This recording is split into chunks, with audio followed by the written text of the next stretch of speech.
Good morning, everybody. Welcome to the After 9 show. My name is Pastor Sarah Quinlan, and I have with me my very good friend, Pastor Barb Pistonese, and we are here to talk to you today about the things that we got out of the message today. And just think of us as just a couple of your friends after church, just talking about what we got out of it, what stood out to us, the things that were maybe new to us or old, but new revelation, all that fun stuff. So this is part of the Well series, and every year we do like a big series that'll probably last a few months. And so last year we did the Tree series, and that lingered for a few months. It was really good. But this year we're focusing on the well, and the last time we talked about it, it was more of a transitional message and understanding that in the Bible where we see wells, we see people walking through transition in a lot of cases. But now today we talked about the woman at the well, and I had a couple things that stood out to me. But before we get into it, Pastor Barb, was there anything specifically today that you thought was like new revelation about understanding the woman at the well? Yeah, it's one of my favorite stories because I love the idea that God came, sent his son for redemption, and this lady was redeemed. Yeah.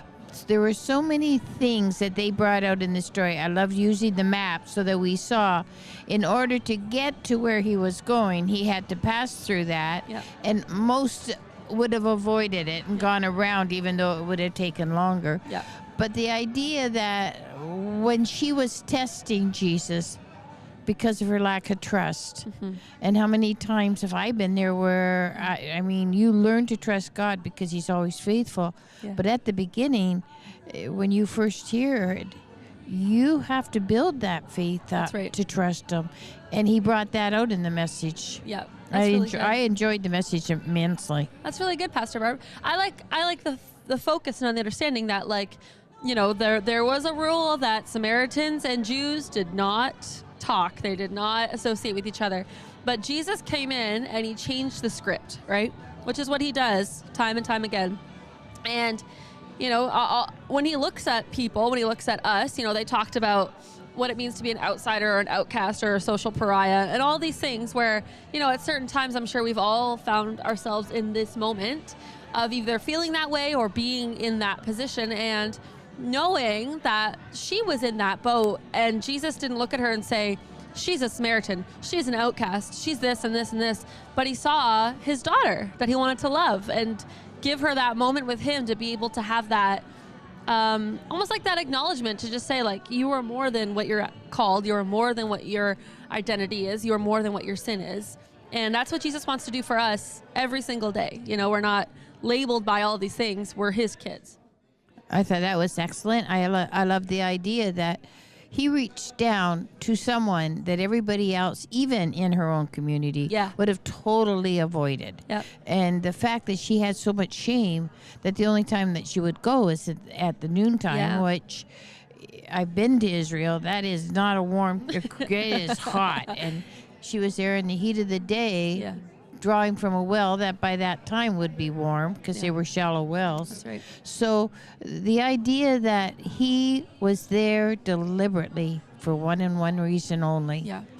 And because of that, he was allowed to stay 2 days, and many come to know the Lord because of one broken person. Yeah. I like how they say too, Pastor Barb. Now, you've been in ministry longer than I have been. Ever. Longer than you've been alive, I was going to say darling. that, but I didn't want to. Yeah, I was there when you were Christian. You're right. And, there's times in ministry where you get tired, you get burnt out, you get spent.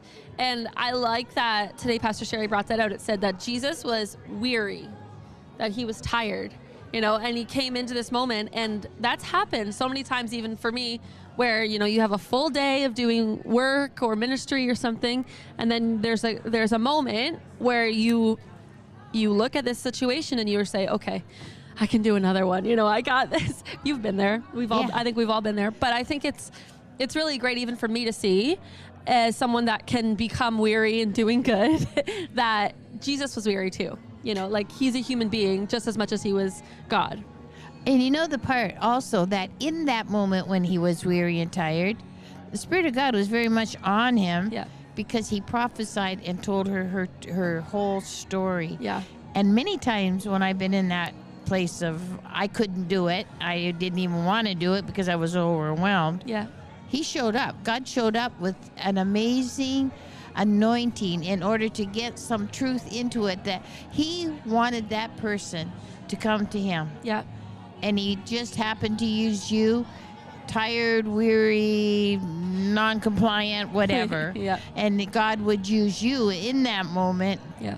Because the only thing you had to offer was willingness. That's right. I love that. And what they said today is that true worshipers are worshiping in spirit and in truth.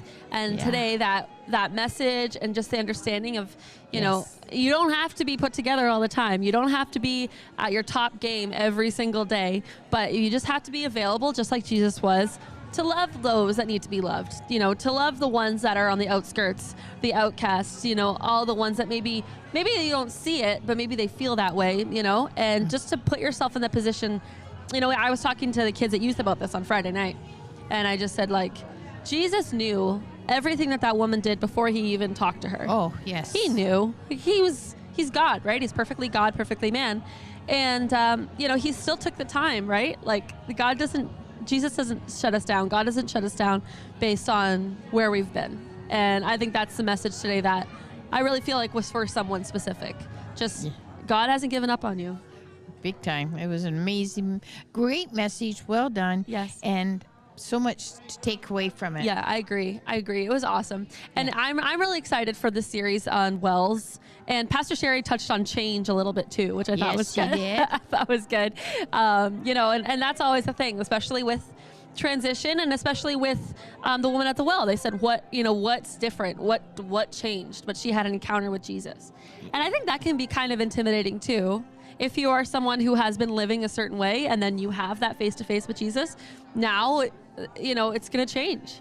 It's going to. And she did change. She ran into the people and shared what happened to her. Yep. Like, that must have been a little intimidating. Yeah. Especially being already dubbed, you know. Already. Avoided by most. Yeah. I wonder if she stayed. I don't know if it says. I wonder if she stayed in her hometown or if she went somewhere new. I wonder. Because, you know, they even said in the Bible that Jesus had a hard time ministering in his community, right? But I wonder. Anyway, it's interesting to think about. So I think, is there any other pointers, Pastor Barb, before we wrap it up? No, that was good. She's got it all. We got all of our words out. So I just want to encourage you that tomorrow is the Lighthouse. And if you are not part of a Lighthouse community and you would like to be, please let us know. We have lighthouses all over Windsor, Essex, Harrow, Leamington, wherever. And we'd love to get you connected. But otherwise, we will be seeing you tomorrow at the Lighthouse. Have the best day of your life.